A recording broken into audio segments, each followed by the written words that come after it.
Hey guys, I've got to keep it real with you. For over a year now, this channel has been all about the PS5 Pro, specs, leaks, and all that hype. I was just as excited as a lot of you. I even told you I'd be okay if it came out at $700, even without a disc drive. But after watching the latest state of play, well, let's just say my excitement has shifted. Honestly, I think they could have waited another year to drop the PS5 Pro. Imagine releasing it alongside GTA 6. The reception would have been way more positive. Maybe they could have even priced it lower, like $600 instead of $700. But here we are, and I know some of you are still hyped, and that's cool. But let's keep it real. If you've got a PS5 right now, you really don't need to stress about the PS5 Pro. Think about it. We're still getting PlayStation 4 games on the PlayStation 5. Like seriously, do we need a Horizon Zero Dawn remaster? I don't think so. And they're slapping a $10 upgrade fee on it? I'm gonna pass. Then there's Dragon Age Vanguard. It's got PS4 level graphics at this point. It's hard to justify upgrading when this is the kind of content we're seeing. But let's highlight some of the good things about State of Play. Sucker Punch revealed its Ghost of Tsushima sequel after years of anticipation, Ghost of Yote. What none of us expected was that the thing was going to land for PS5 and PS5 Pro in 2025, or that it would be set hundreds of years in the future. Set in 1603, Ghost of Yoti will introduce you to a new ghost, Atsu, who sets out on a journey in the verdant lands surrounding Mount Yoti.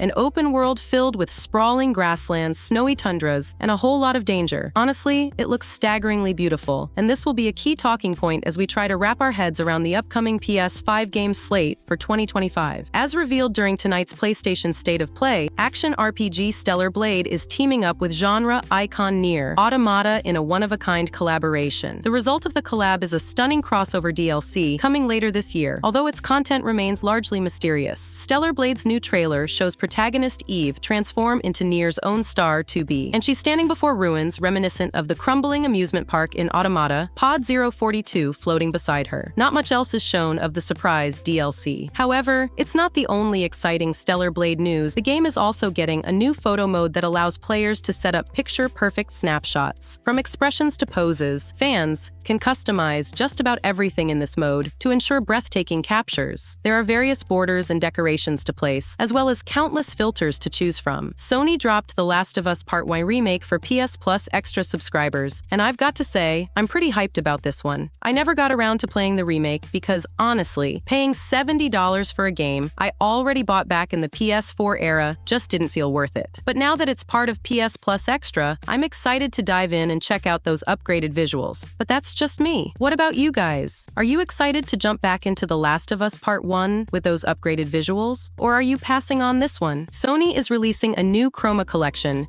which includes some fresh console covers and controllers for the PS5. If you're into those reflective paint jobs that shift colors depending on the angle, you'll probably love this. I think they look cool. It's very 90s, but here's the catch. These covers are only available for the PS5 Slim, and that's where the controversy comes in. To be clear, the colors themselves are getting a lot of positive feedback. They're not unpopular by any means. The issue is that they're exclusive to the PS5 Slim, leaving owners of the original launch PS5 feeling left out. And when you consider that there are about 16 to 17 million Slim owners compared to the 45 million people who have the original PS5, you can see why people aren't thrilled. Ideally, Sony would release these covers for the launch edition as well, but it seems like that's not happening, possibly because the original PS5 is no longer being manufactured. Still, those who supported the PS5 from day one are feeling a bit overlooked. But hey, if you've got the PS5 Slim and you love those multicolor paint jobs, you've got a cool product coming your way. Digital Foundry has been exploring the PS5 Pro, and there are some significant improvements worth noting. They highlighted how the Pro's extra CPU power, estimated to be around 10% more, along with additional optimizations, made a noticeable difference in performance. Based on the footage they reviewed, the PS5 Pro's visuals looked outstanding. When addressing the big question, is the PS5 Pro worth the $700 price tag? Digital Foundry provided a detailed breakdown. They compared it to the PS5 Digital Edition and noted that, particularly in games where developers have pushed the limits, the improvements are striking. They likened the experience to upgrading your PC's graphics card, unlocking new features, and enhancing performance across the board. The Formula 1 footage, in particular, showcased how much better games can look with these upgrades. For gamers who prefer playing at higher frame rates, especially in demanding 60 FPS performance modes, the Pro proves its worth. Games that push resolutions to 1440p using techniques graphics like FSR 2 or 3 can still maintain solid image quality, and ray tracing is now much more feasible, even in real time, without major performance hits. This is particularly evident in games like Gran Turismo 7 and F124, where the Pro delivers a much stronger visual experience compared to the base PS5. In fact, the PS5 Pro manages to maintain 60 frames per second while handling more ray tracing effects, which would typically struggle on base consoles. Digital Foundry emphasized that while ray tracing and high-performance modes shine on the PS5 Pro, players who are content with 30 FPS and standard 4K experiences may not find the Pro to be a massive leap forward. The base PS5 still offers excellent image quality, especially for players comfortable with 1440p at 60 FPS. However, for those looking to push their console further, especially in ray tracing-heavy games, the Pro is a solid investment. The comparison to a PC upgrade is hard to ignore. Digital Foundry likened the PS5 Pro to moving from a mid-range GPU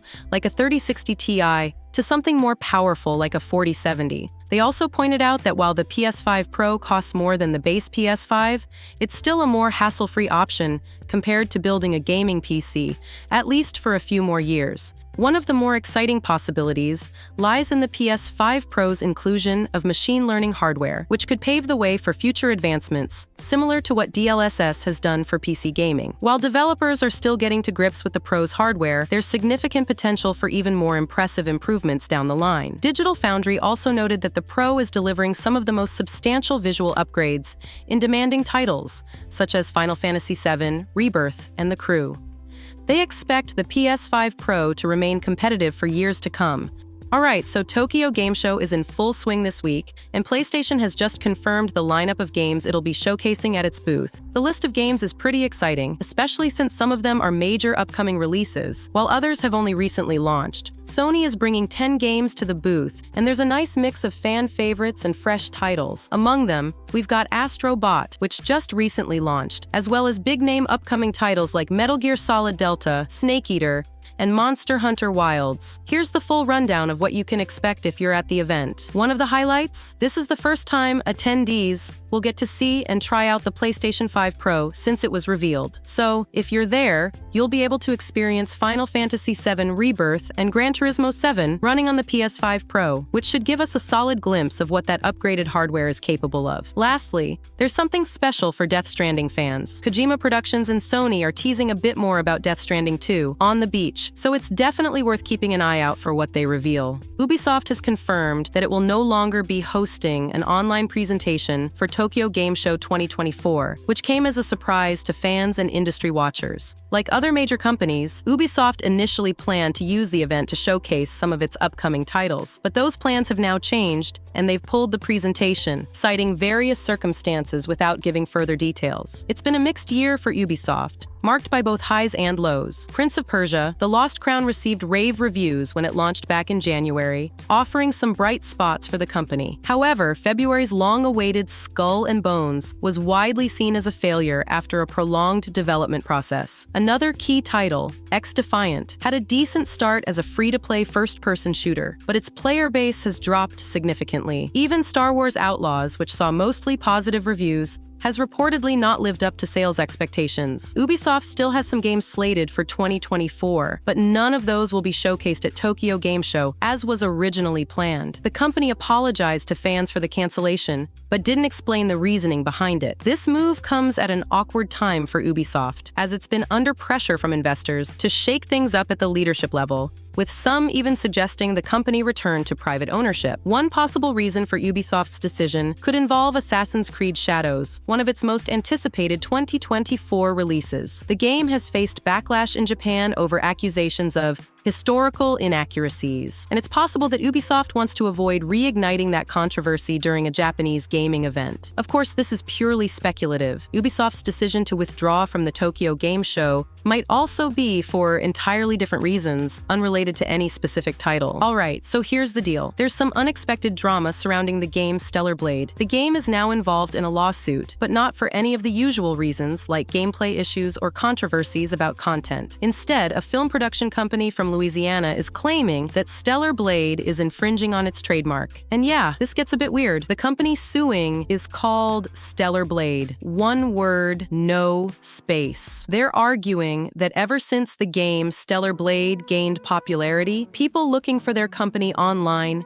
can't find it anymore because Google results are flooded with info about the game. Now, even though they own the domain stellarblade.com, they believe the game's release has hurt their visibility and, by extension, their business. What makes this whole situation even stranger is the trademark dispute. The game Stellar Blade was first revealed under the working title Project Eve and was officially renamed Stellar Blade in 2022. The developers, Shift Up, registered the trademark in early 2023. Meanwhile, the Louisiana company only registered the Stellar Blade trademark later in 2023, after the game's trademark was already secured. On top of that, they're saying the logos are confusingly similar, but when you compare them, it's hard to see any major resemblance. The lawsuit asks for Sony and Shift Up to stop using the Stellar Blade name entirely, and even demands that all materials bearing the name be destroyed, which, if you're familiar with game development, is a huge ask. In their defense, the production company, through a statement, claims they've used the Stellar Blade name for almost 15 years, and that this larger game's release has essentially pushed them into digital obscurity. They feel their brand is being threatened by this more powerful entity. At the end of the day, it's a tricky case, and while they're standing up for their business, it's going to be an uphill battle. Whether they have a valid claim or not is something the courts will decide, but it's clear the situation is drawing some curious reactions. We'll just have to wait and see how this plays out.